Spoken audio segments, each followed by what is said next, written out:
Hello student.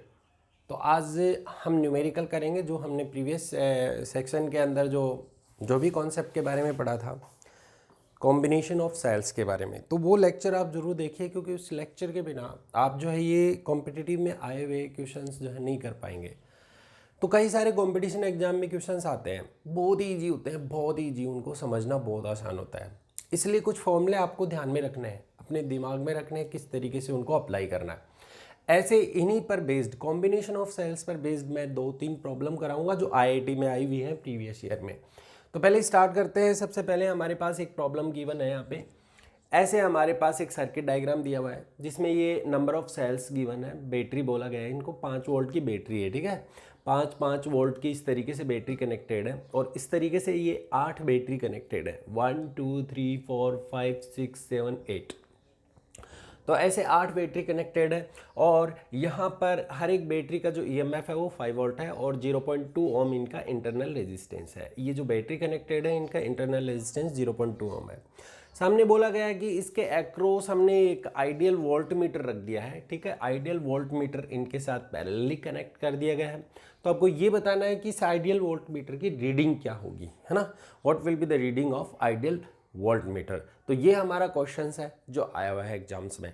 तो अब हम इसको सॉल्व करते हैं। देखो बहुत कम टाइम में हम इसको इजीली सॉल्व कर लेंगे, तो मात्र 30 सेकेंड में भी ये आंसर आ सकता है। बस आपको अपनी स्किल्स पे ध्यान देना है। सबसे पहले मैं स्टार्ट करने से पहले बता दूं, टोटल नंबर ऑफ सेल्स कितने हैं, 8 है। और आप देखें कि हर एक सेल जो है, ये पॉजिटिव जो है इसके नेगेटिव से, ये पॉजिटिव इसके नेगेटिव से, ये पॉजिटिव इसके नेगेटिव से, इस तरीके से ये कॉम्बिनेशन बना हुआ है।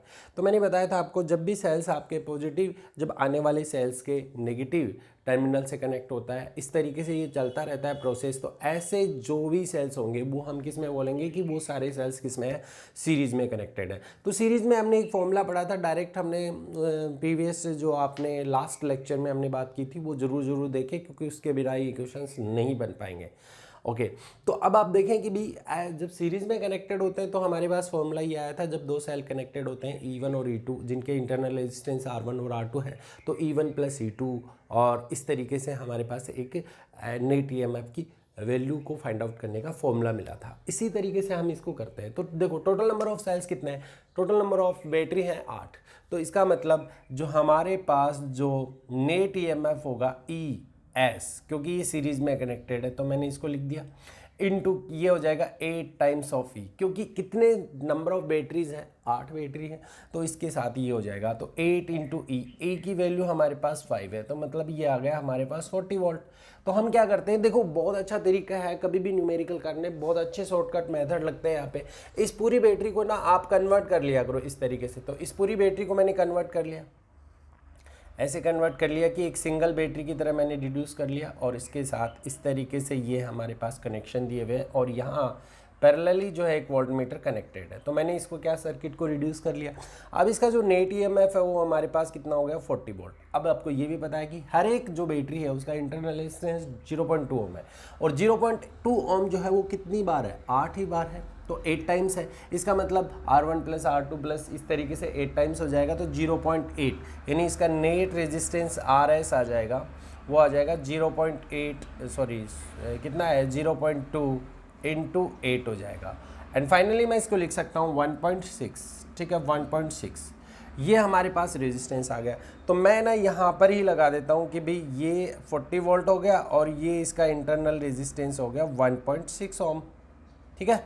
अब हम क्या करते हैं, मुझे पता है इस पॉइंट के एक्रॉस, अगर इस पॉइंट के एक्रॉस मैं वोल्टेज निकाल लूँ, इस पॉइंट के एक्रॉस में वोल्टेज निकाल लूँ, तो क्या मैं इसके एक्रॉस इसकी रीडिंग को भी फाइंड आउट कर सकता हूँ। बहुत आसान है, बहुत ही आसान है। तो इनके एक्रॉस जो वोल्टेज होगा, क्योंकि जब सेल कनेक्टेड होते हैं तो उसके एक्रॉस जो वोल्टेज होगा उसको हम डायरेक्ट लिखते हैं V=E-IR। और मैंने आपको पहले भी बताया था कि ये फॉर्मूला काफ़ी इंपॉर्टेंट है, ये आपके दिमाग में हमेशा रहना चाहिए, you should keep in your mind. और इस बात को हमेशा याद रख लें कि ये इंपॉर्टेंट फॉर्मूले हम यूज़ करके बहुत आसानी से क्वेश्चंस को सोल्व कर सकते हैं। सो V= इसके एक्रॉस हमें वोल्टेज निकालना है, तो हम इस वाले फॉर्मूले को यूज़ कर लेते हैं। अच्छा हमारे पास 40 ये आ गया था, ES की वैल्यू आ गई थी, ठीक है। जब आप करोगे तो बहुत आसानी से हो सकेगा, क्योंकि मैं इसको समझाने में थोड़ा टाइम ले रहा हूँ, लेकिन जैसे ही ऐसे क्वेश्चंस आपको मिलेंगे तो उनको बहुत ईजिली आप जो है हिट कर सकते हैं। नाउ करंट की वैल्यू कितनी है, करंट हम निकाल लेते हैं क्योंकि हमारे पास ये सब चीज़ें हैं, तो करंट निकालना बहुत आसान है। तो करंट निकाल लो, करंट क्या आएगी, करंट इज इक्वल टू होगी net EMF 40 divided by 1.6। Okay, ये करंट की वैल्यू आ जाएगी। तो यहाँ पे करंट की वैल्यू रख दें और करंट की वैल्यू आ गई आपके पास 40 divided by 1.6 into net resistance 1.6। तो देखो कितना आसान क्वेश्चन है, 40 माइनस 40, इसका मतलब ये आंसर कितना आया, 0। यानी वोल्ट मीटर जो है, आइडियल वोल्ट मीटर जो है, वो यहाँ पर कितनी रीडिंग को रीड कर पाएगा, 0 वोल्ट की रीडिंग को रीड कर पाएगा। तो that is very important question. Again next question की तरफ आते हैं। नेक्स्ट क्वेश्चन भी जो है आईआईटी में पूछा गया है, और उस टाइम पे जब आईआईटी में सीधा न्यूमेरिक वैल्यू का क्वेश्चन पूछा जाता था, तो अब देखो ये कितना आसान क्वेश्चन है, जबकि ये उस वक्त 4 या 5 मार्क्स के क्वेश्चन में लिया जाता था। ठीक है, तो अब देखो इसको करना बहुत आसान है, मैंने ऑलरेडी आपको बता दिया है। प्रीवियस ईयर सेक्शन का जो है आपको वीडियो ज़रूर देखना पड़ेगा अगर आपको इन क्वेश्चन पे अप्लाई करना है। मैंने आपको पहले ही ऑलरेडी बता दिया था कि मैं सारे क्वेश्चन जो है इनसे रिलेटेड, जो हमने टॉपिक पढ़े हैं उनसे रिलेटेड हम वो सारे न्यूमेरिकल्स करेंगे जितने भी हमसे बन पाएंगे। बाकी आप कोई भी रेफरेंस बुक से आप इनको हिट कर सकते हैं, बिल्कुल भी मुश्किल नहीं। और 2-4 न्यूमेरिकल्स की बात करेंगे। चलो स्टार्ट करते हैं। सबसे पहले हमें दिया हुआ है, देखो ऐसे 6 वोल्ट की बैटरी है और 1 ओम का रेजिस्टेंस कनेक्टेड है। यहाँ पे 3 वोल्ट है और 2 ओम है। अच्छा, यहाँ पे आपसे ये पूछा गया है, इस क्वेश्चन में ये पूछा गया है कि भी वोल्टेज अक्रॉस द, मैं लिख देता हूँ यहाँ पे बातें, वोल्टेज बताना है, voltage across the point, across the point A B, A B के अक्रॉस कितना वोल्टेज आपको मिलेगा, ये हमारा क्वेश्चन है।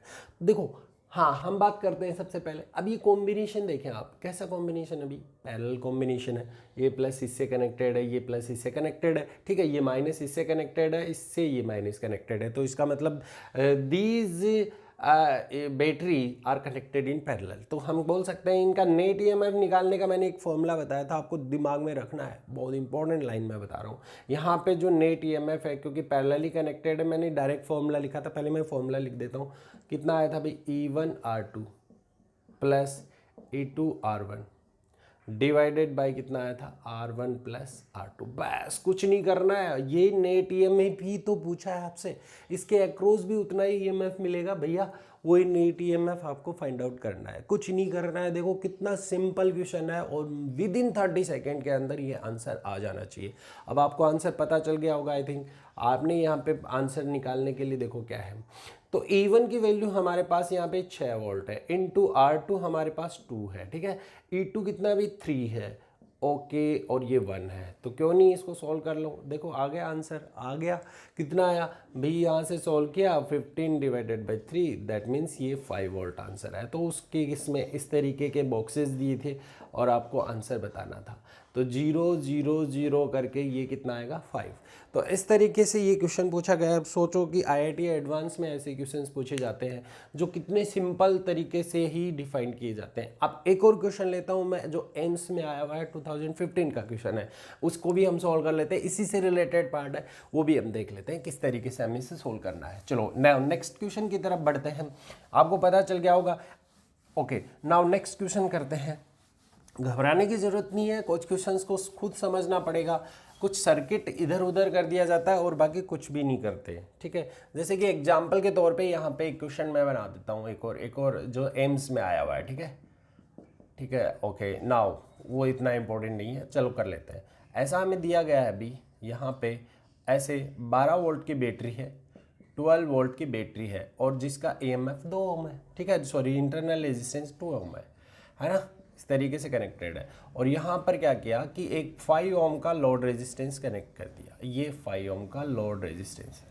नाउ अब ऐसे यहाँ पर भी ये 12 वोल्ट की बैटरी है, देखना आप इसको, 12 वोल्ट की बैटरी हो गई और साथ में 2 ओम का रेजिस्टेंस हो गया। कितना आसान है, 30 सेकेंड भी नहीं लगते ऐसे क्वेश्चंस को सॉल्व करने में। अब देखो ये क्वेश्चन आया हुआ है, अब हमें पूछा गया है कि what is the current flowing through the load resistance of 5 ohm, ठीक है, 5 ओम में कितनी करंट फ्लो होगी, ये पूछा गया हमसे। क्वेश्चन समझ में आया, व्हाट इज द करंट, ठीक है। तो करंट हमें निकालनी है किसमें, 5 ओम के रेजिस्टेंस में निकालनी है। आपको क्वेश्चन समझ में आ गया अच्छे से। चलो अब इसको स्टार्ट करते हैं। पहले तो हम समझते हैं कि भी क्या है, किस तरीके से दिया हुआ है। तो देखो आप, अब मैं आपको बताऊंगा पहले कि ये वाली पॉइंट्स देखो आप, ये पॉइंट मान लो ए ले लिया और ये पॉइंट आपने बी ले लिया, ठीक है। धीरे धीरे करते हैं ताकि आप जब अप्लाई करें तो बहुत आसान हो जाएगा। अब ये 12 वोल्ट है तो ये प्लस इससे कनेक्टेड है, ठीक है, नेगेटिव इससे कनेक्टेड है। सिमिलरली इसका प्लस इससे कनेक्टेड है और इसका नेगेटिव इससे कनेक्टेड है। तो क्या ये कॉम्बिनेशन पैरेलल कॉम्बिनेशन नहीं हुआ? बिल्कुल पैरेलल कॉम्बिनेशन ही है भैया। थोड़ा सा आपको कंफ्यूज करने के लिए ऐसे सर्किट डायग्राम को थोड़ा चेंज कर दिया है, बट आपको समझने के लिए बहुत आसान है। और मैंने ऑलरेडी बता भी दिया था कि कोई भी सेल का एक टर्मिनल अगर पॉजिटिव टर्मिनल किसी एक कॉमन पॉइंट से कनेक्टेड होता है और दूसरा नेगेटिव जो नेगेटिव टर्मिनल है वो दूसरे कॉमन पॉइंट से कनेक्टेड होता है, तो हम कह सकते हैं कि the cells are said to be in connected in parallelly, ठीक है। नाउ इन दिस सिचुएशन हम देखते हैं कि भी दो सेल हैं हमारे पास, इस तरीके से कॉम्बिनेशन में दिए गए हैं। हमें 5 ओम रेजिस्टेंस में करंट फाइंड आउट करना है। तो क्यों नहीं हम इस सर्किट को ऐसे भी तो बना सकते हैं। देखो किस तरीके से बना लेंगे हम, ऐसा ही सर्किट बना लेंगे। ये भाई कितना है भाई, देखो ये कितना है, मैं डायरेक्ट लिख रहा हूँ, ये 12 वोल्ट हो गया और ये 2 ओम हो गया। नाउ ये भी कितना हो गया, 12 वोल्ट हो गया, ये 12 वोल्ट और ये 2 ओम, और इसके साथ ये लोड रेजिस्टेंस है और ये कितने का है, 5 ओम का है। क्यों नहीं करते, क्यों नहीं कर पाते? बहुत आसान है। अब देखो कैसे अप्लाई करना है इसको सिंपली, जैसे हमने थोड़ा इसको अपने तरीके से लिख लिया जिस तरीके से हम उस कॉन्सेप्ट को पढ़ रहे थे। नाउ अब देखो 12 वोल्ट है। अब एक बात इनमें से समझने वाली ये है कि दोनों जो बैटरी कनेक्टेड है वो सेम ही ईएमएफ की है, दोनों बैटरी सेम ईएमएफ की कनेक्टेड है और दोनों पे जो इंटरनल रेजिस्टेंस है वो भी सेम ही है। तो करंट निकालना क्यों नहीं मुश्किल? बिल्कुल मुश्किल नहीं है। देखो यहाँ से करंट निकाल लेते हैं, तो टोटल करंट निकालने के लिए हमें फॉर्मूला पता चल जाएगा, I is equal to net EMF, net इन दोनों का ईएमएफ अपॉन नेट रेजिस्टेंस। चलो करते हैं। चलो स्टार्ट करने से पहले मैं आपको बता दूं कि आपके पास एक तो फॉर्मूला है, दो मेथड से हम इस क्वेश्चन को सॉल्व करते हैं, तो दोनों मेथड से हम अप्लाई कर सकते हैं। तो एक तो ये फॉर्मूला था, जब n नंबर ऑफ सेल्स आपके साथ कनेक्टेड होते हैं, अगर पैरेलली कनेक्टेड होते हैं n नंबर ऑफ सेल्स, ठीक है, जिनका ईएमएफ सेम है और जिनका इंटरनल रेजिस्टेंस सेम है, तो उस केस में हम करंट की वैल्यू निकालने के लिए ये वाला फॉर्मूला मैंने केस में लिया था, क्योंकि वो आपको देखना बहुत ज़रूरी है वो वीडियो। जब आपने वो वीडियो नहीं देखा तो इसका मतलब आप वो क्वेश्चन को नहीं अप्लाई कर सकते। तो एन ई अपॉन कितना आ जाएगा, N R plus small R. ये होता है जब N number of cells connected होते हैं आपके पैरेलली और जिनका इंटरनल रेजिस्टेंस भी सेम होता है, ठीक है, और वो किसी लोड रेजिस्टेंस के साथ कनेक्टेड है, तो उस केस में हमारे पास डायरेक्ट जो है करंट की वैल्यू निकालने का ये फॉर्मूला है। अच्छा, ये फॉर्मूला हम यूज़ कर लेंगे, फिर हम जो सीख रहे थे पहले से, हम ऑलरेडी जो कॉन्सेप्ट अप्लाई कर रहे थे उससे निकालते हैं। क्या दोनों से ही सेम आंसर आएगा कि नहीं आएगा, ये हम चेक करेंगे। तो नाउ हम पुट करते हैं, एन क्या है, नंबर ऑफ सेल्स है, नंबर ऑफ सेल्स कितने हैं, नंबर ऑफ एक है, दो है, तो कितने नंबर ऑफ सेल हो गए, दो हो गए, ठीक है, जिनका ईएमएफ कितना है, 12, ठीक है जी।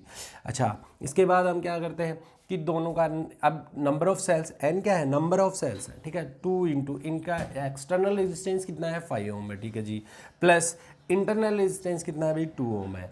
क्यों भाई, बहुत आसान है, केवल फॉर्मूला लिस्टिंग करनी है, 24 डिवाइडेड बाय ये, it will be 12 and finally you will get the answer. कितना आएगा, 2 यहाँ पे ampere, this is your answer, ठीक है। तो 2 एम्पियर यहाँ पे आंसर आ गया। अच्छा, ये तो हमने उस तरीके से किया जब n number of cells connected है, तो हमने एक फॉर्मूला बना लिया था नंबर ऑफ सेल्स के कनेक्ट।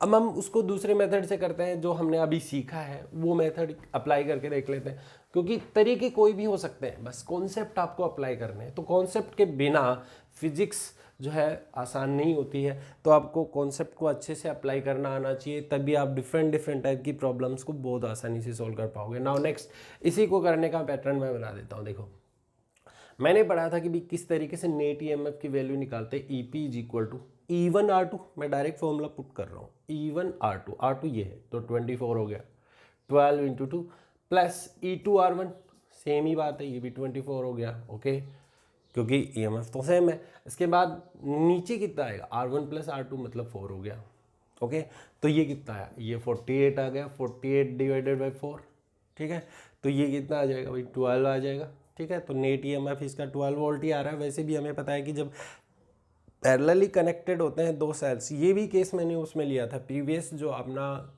जो लेक्चर हमने दिया था उस पर बेस्ड मैंने यही एक केस बना के क्वेश्चन बनाया था। मैंने बताया भी था कि किस तरीके से सेम ही वोल्टेज आएगा अगर आपके n number of cells connected है, तो कोई डाउट नहीं है यहाँ से। तो 12 वोल्ट यहाँ पे आ गया। अच्छा, अब हम आरपी की वैल्यू निकालते हैं। लो जी, आरपी की वैल्यू निकालो। आरपी की वैल्यू कैसे निकालोगे? वो R1 R2 फॉर्मूला लगा दो, R1 R2 upon R1 plus R2। So finally जब मैं वैल्यू पुट करूंगा तो कितना आ जाएगा? 2 × 2 4 4 4 4 1 आ जाएगा। ठीक है, 1 ओम आ गया। नाउ अब हमारे पास जो है सिचुएशन के अंदर नेट रेजिस्टेंस निकालने का फॉर्मूला हमें पता है कि करंट क्या होती है, नेट ईएमएफ कितना भी 12 वोल्ट, और नेट रेजिस्टेंस कितना भी। नेट रेजिस्टेंस हमारे पास है, देखो एक तो ये 1 ओम आ गया। ठीक है, तो 1 ये R प्लस R कर देंगे, 5 तो ये है ना, 5 ये आ गया, और इसका दोनों का कंबाइंड जो है वो 1 आया। तो क्यों नहीं आंसर निकाल लेते? 2 एम्पियर आंसर आ गया। तो भी तरीका कोई भी हो सकता है, लेकिन आंसर दोनों के केस में सेम ही होगा। ठीक है, तो इसमें आपको बिल्कुल भी घबराने की ज़रूरत नहीं है। जब भी ऐसे क्वेश्चंस आए बहुत आसान होते हैं, डायरेक्ट हिट करें। और मैंने जहाँ तक देखा है बहुत सारे कंपटीशन एग्जाम में ऐसे क्वेश्चंस पूछे ही जाते हैं। ज़्यादातर जो करते हैं थोड़ा सा सर्किट को इधर उधर कर देते हैं, बाकी उससे घबराने की ज़रूरत नहीं है। आप कैसे भी किस तरीके से भी कॉन्सेप्ट को अप्लाई करके आंसर निकाल सकते हैं, कुछ भी मुश्किल नहीं है। बस आपको सिर्फ और सिर्फ ध्यान देना अपने कॉन्सेप्ट पे और कुछ फॉर्मूला पे जो आपने उससे रिलेटेड सीखे हैं। तो आपको मैं एक यहाँ पे एक चीज़ और भी है यहाँ पे जो मैं बता देना चाहता हूँ, कोई इंपॉर्टेंट लाइन है। अगर मान लो ऐसी सिचुएशन आपको गिवन होती है, कई बार क्या होता है कि हमें ऐसा दे दिया जाता है कि 2 या 2 से ज़्यादा सेल दे दिए जाते हैं। ये तो हमारी जो जो प्रॉब्लम थी वो 2 सेल से रिलेटेड थी। अगर हमारे पास सपोज दैट कि ऐसे कुछ और सेल दे दी, जैसे E1 सेल दे दिया, एक का सेल का E1 R1, ठीक है, दूसरा सेल दे दिया हमें E2 दे दिया, ठीक है, और जिसका इंटरनल रेजिस्टेंस R2 है, और एंड इस तरीके से ये E3 दे दिया, ठीक है, और जिसका इंटरनल रेजिस्टेंस R3 है। ठीक है, नाउ इसको हमने कनेक्ट कर दिया किसी एक्सटर्नल रेजिस्टेंस R के साथ। अब ऐसे केसेस में अगर हमें सोल्व करना है करंट की वैल्यू क्या होगी, तो वो कैसे सोल्व करेंगे ये भी हमें देखना है। ठीक है, उसके बाद जेईई मेन 2018 का क्वेश्चन करते हैं। ठीक है, अभी समझते हैं पहले। तो देखो इसके लिए मैं डायरेक्ट फॉर्मूला आपको बता दूं। आपने देखा, आपने यहाँ पे जब आप ईपी निकालेंगे तो यहाँ पे आपके पास फॉर्मूले में आ जाएगा EP बाई RP की वैल्यू आती है, यहाँ पे EP बाई RP की वैल्यू। तो देखो EP की वैल्यू वो आती है आपके पास E1 by R1 plus E2 by R2 plus E3 by R3, फिर नीचे आ जाएगा 1/R1 plus 1/R2 plus 1/R3। ये EP की वैल्यू आ जाएगी। ठीक है ना, ये EP की वैल्यू ऐसे निकाल लेंगे हम। ठीक है, और निकाल के जब इसको रिड्यूस कर देंगे, ये पूरा जो सर्किट है इसको रिड्यूस कर देंगे सिंगल EMF की बैटरी के साथ। ठीक है, वो हम यहाँ पे पुट कर देंगे। बाकी क्या है, हमें ये इंटरनल रेजिस्टेंस भी आपके किस में कनेक्टेड है, पैरेलली कनेक्टेड है, तो डायरेक्टली हम यूज़ कर लेंगे और डायरेक्टली यूज़ करके भी इसका आंसर निकालें, क्योंकि 1/R1 1/R2 1/R3 ये RP निकालेंगे और फाइनली एक सिंगल सर्किट बना के करंट की वैल्यू निकाल लेंगे, जैसे कि हमने पहले किया था। अब नाउ एक क्वेश्चन और कर लेते हैं जो हमारे पास है यहाँ पे। जैसे कि हमारे पास क्वेश्चन दिया हुआ है, जेईई मेंस में पूछा गया है भाई, 2018 का क्वेश्चन है। देखते हैं आप कर पाओगे कि नहीं। आप वीडियो को पॉज कर ले जब आप इसे सॉल्व करें, तो मैं आपको क्वेश्चन समझा देता हूँ पहले क्या पूछा गया था। अभी ध्यान से देखें आप। देखो, आपको ये बोला गया है कि 2 बैटरी है हमारे पास, 2 बैटरी है। एक का EMF आपके पास 12 वोल्ट है, ठीक है, और एक का है 13 वोल्ट है। ठीक है, 2 बैटरी है, ठीक है, 12 वोल्ट और 13 वोल्ट की, और दोनों बैटरी जो है पैरेलली कनेक्टेड है। ठीक है, विद द लोड रेजिस्टेंस आपको यहाँ पे दिया गया है, load resistance with the load resistance of 10 ओम, 10 ओम के लोड रेजिस्टेंस के साथ कनेक्टेड है। ओके, जिनका इंटरनल रेजिस्टेंस भी गिवन है। इस 12 वोल्ट की जो बैटरी है इसका इंटरनल रेजिस्टेंस है 1 ओम, ये हम इंटरनल रेजिस्टेंस की बात कर लेते हैं, और इस वाले का है 2 ओम। ठीक है, क्वेश्चन समझ में आया आपको? 1 ओम और 2 ओम ये यहाँ पे आपको इंटरनल रेजिस्टेंस दिया गया है।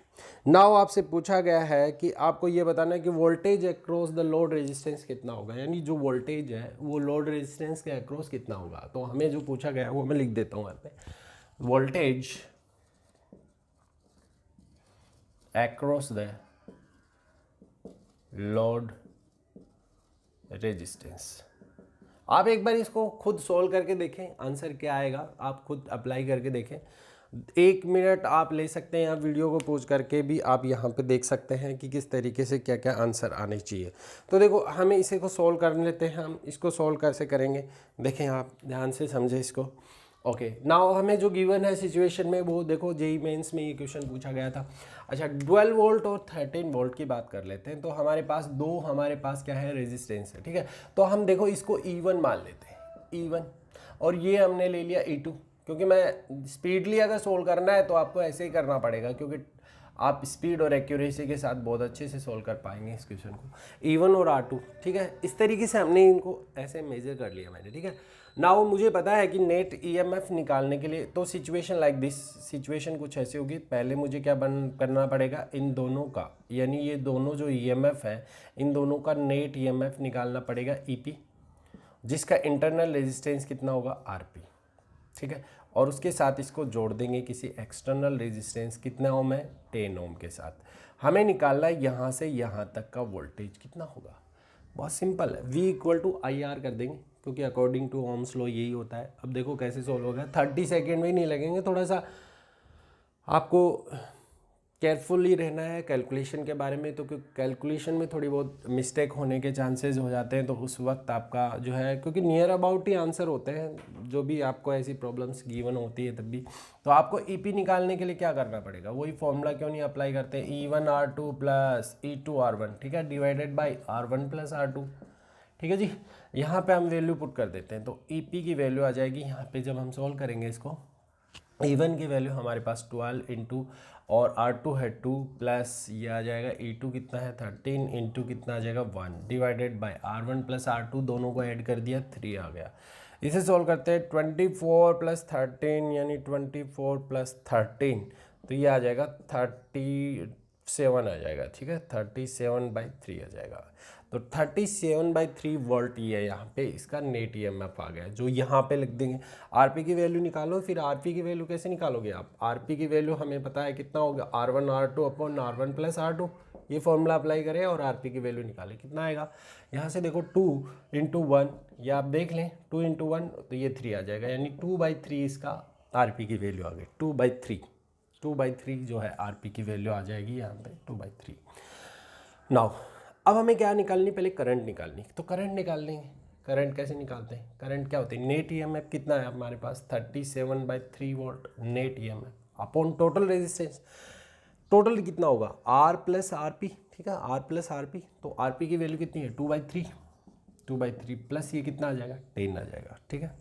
सॉल्व कर लो इसको, तो करंट की वैल्यू आ जाएगी यहाँ से हमारे पास, यहाँ जब मैं इसको सॉल्व करता हूँ करंट की वैल्यू मैं डायरेक्ट लिखता हूँ 37 डिवाइडेड बाई 35, ओके यही आएगा, नहीं सॉरी 32 आएगा, ठीक है, ये यहाँ पे 32 हो जाएगा। तो 37/32 एम्पियर जो है इसकी करंट आ गई, करंट की वैल्यू आ गई। नाउ करंट आ गया तो हमें वोल्टेज निकालना है, इसके अक्रॉस निकालना है, इसके अक्रॉस वोल्टेज निकालना है। तो इसके अक्रॉस वोल्टेज निकालने के लिए हम क्या करेंगे, यही पूछा है हमें कि voltage across the load resistance कितना होगा, तो V = IR पुट कर दो। सो I × R, R की वैल्यू हमें पता है, I की वैल्यू पता है, तो कितना आ जाएगा 37/32 इंटू R की वैल्यू है 10। आप इसे सॉल्व करें 37 तो ये 370 आ जाएगा, ठीक है। इसे सॉल्व कर लेते हैं 37, ये आ जाएगा 1 पॉइंट यहाँ पे, ठीक है, तो ये 37 फिर 1 आएगा, ठीक है, फिर 5 आएगा और इंटू ये आ जाएगा 10, तो इस तरीके से ये आएगा 11.5 वोल्ट, 11.5 वोल्ट इसका आंसर होगा, ठीक है। लोड रेजिस्टेंस के अक्रॉस आपको 11.5 वोल्ट का ये रेजिस्टेंस मिल जाता है। तो ये आपका आंसर है जो कि जेईई मेन 2018 में पूछे गए हैं। तो ऐसे मैंने बहुत सारे क्वेश्चंस आपको बताए हैं जो केवल और केवल रिलेटेड हैं, जो कल के हमने कॉन्सेप्ट में पढ़ा था उससे रिलेटेड है। आज हम ग्रुपिंग ऑफ सेल्स की प्रॉब्लम करेंगे, जिसमें बहुत सारे सेल्स आपके सीरीज में भी होंगे और बहुत सारे सेल्स आपके पैरेलली कनेक्टेड होंगे। तो ग्रुपिंग ऑफ सेल्स की बात करते हैं हम। तो ग्रुपिंग ऑफ सेल्स के लिए करने के लिए हमें जो है यहाँ पे कुछ बातें हमें समझनी पड़ेंगी। मैं एक बार इसको रब कर देता हूँ। तो स्टूडेंट पहले हम ग्रुपिंग ऑफ सेल्स की प्रॉब्लम करने से पहले मैं आपको 2-3 प्रॉब्लम दे देता हूँ। पहले आप ना उनको अप्लाई करके देखें। अभी जैसे एम्स 2018 का क्वेश्चन कर लेते हैं, जो आप अप्लाई करें, वीडियो को पॉज करके और अप्लाई करके देखें। ऐसे क्वेश्चंस में आपको गिवन है, मान लो कि ये दे दिया हुआ है, ठीक है। देखते हैं आप कितने जल्दी जो है क्वेश्चन को सोल्व कर पाएंगे, ठीक है। ये 2 वोल्ट और यहाँ पे 2 ओम, ठीक है, 2 वोल्ट और 2 ओम। तो यहाँ पे ये भी इसी तरीके से यहाँ भी दे रखा है 2 वोल्ट और 2 ओम। आपको मैंने 2 तरीके से इक्वेशन को सोल्व करना बताया था। और यहाँ पे आपको दे रखा है 5 ओम का रेजिस्टेंस है जी, ठीक है। ये यहाँ पे 5 ओम का रेजिस्टेंस है, ठीक है। मैं ऑप्शन लिख देता हूँ यहाँ पे, जल्दी जल्दी ऑप्शन लिख देता हूँ। 1/13 एम्पियर पहला, बी ऑप्शन 9/13 एम्पियर और सी ऑप्शन 8 देख लें 13 और डी ऑप्शन है 1/3 एम्पियर, ठीक है। आपको आंसर बताना है कि लोड रेजिस्टेंस जो 5 ओम है उसमें कितनी करंट पास होगी, ठीक है। तो आप एक बार देखें आप कितनी जल्दी आप इस क्वेश्चन को सोल्व कर पाते हैं। एक बार अप्लाई करके देखें, जल्दी करें, ठीक है। चलो स्टार्ट करेंगे, ठीक है। वीडियो को पॉज करके आपको ये करना था और अभी स्टार्ट करेंगे इस क्वेश्चन को, ठीक है, जो कि एम्स में आया हुआ 2018 का क्वेश्चन है, ठीक है। जल्दी करते हैं। पहले हम पहले वाले मेथड से सोल्व कर लेते हैं। नंबर ऑफ सेल्स कितने, 2 हैं। क्या दोनों पे रेजिस्टेंस सेम है, दोनों का ईएमएफ सेम है? बिल्कुल सेम है। तो हम करंट की वैल्यू डायरेक्ट निकालते हैं, बस केवल फॉर्मूला हमें पता है, क्या आता है, NR plus small r। Solve कर लो, आंसर आ जाएगा। कितना आएगा, 2 × 2, क्योंकि दो नंबर ऑफ सेल्स कितने हैं, 2 है। इसका मतलब यहाँ पे भी 2 आ जाएगा। r की वैल्यू 5 है, प्लस ये आ जाएगा 2। सो फाइनली जब आप इसे सोल्व करोगे तो कितना आ जाएगा, 4/12 और ये आंसर आ गया 1/3 एम्पियर। देखो कितना आसान क्वेश्चन है, ठीक है। तो ऐसे क्वेश्चन जो है वो जनरली पूछे जाते हैं, ठीक है। तो ऐसे क्वेश्चन जनरली पूछे जाते हैं। एक और इम्पोर्टेंट क्वेश्चन हम करेंगे, कुछ अलग हटके है थोड़ा सा, वो भी देखेंगे अभी। अनदर एग्जाम्पल कर लेते हैं जो कि इम्पॉर्टेंट है, ये भी क्वेश्चन पूछे जाते हैं जनरली, इन पे भी आप ध्यान देंगे। बहुत अच्छा क्वेश्चन है ये। देखो क्या है, आपको दिया गया है कि भाई एक सेल है आपके पास। देखो मैं बता देता हूँ क्वेश्चन में क्या पूछा गया है, ठीक है, ध्यान से समझे आप। ऐसा बोला गया है कि भाई आपके पास 8.5 वोल्ट की एक बैटरी है, 8.5 वोल्ट, ठीक है, 8.5 वोल्ट की एक बैटरी है जिसमें करंट फ्लो कर रही है और करंट हमेशा नेगेटिव से पॉजिटिव की तरफ फ्लो कर रही है, नेगेटिव से पॉजिटिव। ध्यान दें, जब नेगेटिव से पॉजिटिव की तरफ करंट फ्लो करेगी तो ये बोला गया है current 3 ampere flows from negative to positive. 3 ampere की करंट फ्लो कर रही है नेगेटिव से पॉजिटिव की तरफ। ध्यान दें, मेरी बात ध्यान से सुने आप। जब करंट यहाँ से फ्लो करेगी तो इसके एक्रॉस अगर इसका इंटरनल रेजिस्टेंस स्मॉल r है, ठीक है, और ईएमएफ E है, तो जब करंट नेगेटिव से पॉजिटिव की तरफ जाएगी ना, तब तो यहाँ पर पोटेंशियल डिफरेंस यानी ये डिस्चार्जिंग का केस है। तो डिस्चार्जिंग के केस में V = आपके पास आएगा E - IR। ये बात आपको ध्यान में रखनी है जो मैं बता रहा हूँ, नेगेटिव से पॉजिटिव। जब उल्टा बोल दे ना, कि अगर आपसे बोल दे कि इसके अपोजिट डायरेक्शन में यानी पॉजिटिव से नेगेटिव अगर करंट की डायरेक्शन फ्लो कर रही है तो उस केस में चार्ज होता है, ठीक है। तो ये डिस्चार्जिंग का केस है। तो ये अपने पास एक इक्वेशन इस तरीके से बनाई जाएगी। आगे इसी इक्वेशन में बोल रहा है when 2 ampere current flows, 2 ampere current flows from opposite direction opposite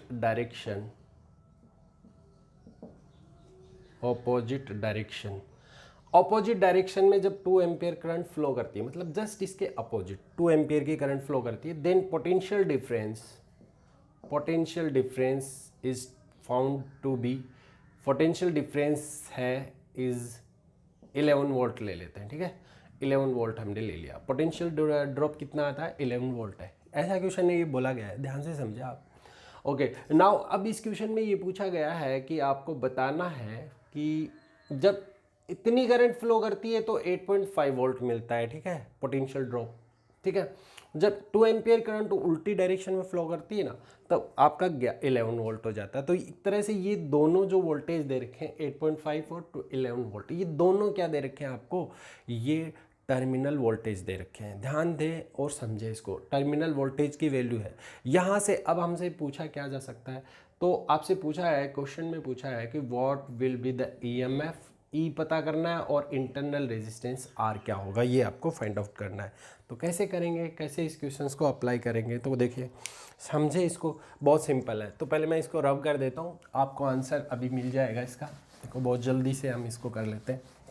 now next, इस क्वेश्चन में जो है आपको जो दे रखा है वो समझे आप क्या दे रखा है, आपको 8.5 वोल्ट दे रखा है, यानी जब 3 एम्पेयर की करंट फ्लो करती है तो इसका मतलब ये टर्मिनल वोल्टेज है। तो कितना है 8.5 वोल्ट।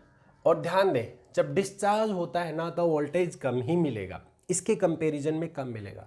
और ये चार्जिंग का केस है तभी ये ज़्यादा है 11 वोल्ट, और ये डिस्चार्ज हो रहा है तो मतलब कितना आ जाएगा 8.5 वोल्ट इज इक्वल टू, यानी V इज इक्वल टू इस केस में कितना आएगा E माइनस आई आर। जब अपोजिट डायरेक्शन में फ्लो करेगा तो V इज इक्वल टू कितना आ जाएगा E प्लस आई आर। ये बात समझ में आ जानी चाहिए आपको, ठीक है। तो अब हमारे पास दो इक्वेशन बनेंगी 8.5, तो VE जो है हमें निकालना है, ठीक है। करंट की वैल्यू दे रखी 3 इंटू आर, पहला इक्वेशन बन जाएगा ये। नाउ दूसरा इक्वेशन बनेगा कब, जब 2 एम्पियर की करंट फ्लो करती है जस्ट अपोजिट डायरेक्शन में, तब आपको टर्मिनल वोल्टेज मिलता है 11 वोल्ट, ठीक है। सो इज इक्वल टू यहाँ से आ जाएगा आपके पास EMF, तो आपको फाइंड आउट करना है, माइनस कितना आ जाएगा 2 इंटू आर। दो इक्वेशन बन गई, दोनों इक्वेशन को हमें सॉल्व करके और ई और आर की वैल्यू फाइंड आउट कर लेनी है। क्या हम ई और आर की वैल्यू फाइंड आउट नहीं कर सकते इन इक्वेशन को सॉल्व करके? बहुत आसानी से कर सकते हैं। आप क्या करोगे यहाँ पे आपको अगर मान लो आपको चाहिए ई की वैल्यू चाहिए, तो आप क्या करो, इसको 2 से मल्टीप्लाई कर दो और इसको 3 से मल्टीप्लाई कर देंगे। ये तो आपका काम बहुत आसान है, 10th क्लास में सीखा है तो बहुत आसानी से। मैं केवल इनके आंसर बता देता हूँ आपको क्या आने चाहिए। तो आप जब इससे सॉल्व करोगे तो इसका आंसर आएगा, एक का आएगा यहाँ पे EMF जो आएगा, EMF आपका 10 वोल्ट होगा और इंटरनल रेजिस्टेंस यहाँ पे 0.5 ओम होगा। आप इसे घर पे सॉल्व करें और देखें आंसर आया कि नहीं आया। दो इक्वेशन, सॉरी एक गड़बड़ हमने कर दी है, वो आ जाएगा V equal to E plus I R होगा। क्यों? क्योंकि वो चार्जिंग का केस है और ये क्या है, डिस्चार्जिंग का केस है, तो ये प्लस लेना पड़ेगा, ठीक है ना, ये प्लस लेना पड़ेगा। आपके पास आंसर आएगा 10 वोल्ट EMF आएगा और इंटरनल रेजिस्टेंस 0.5 ओम आएगा। सोल्व कर सकते हैं, सोल्व भी कर सकते हैं, चलो कर ही लेते हैं।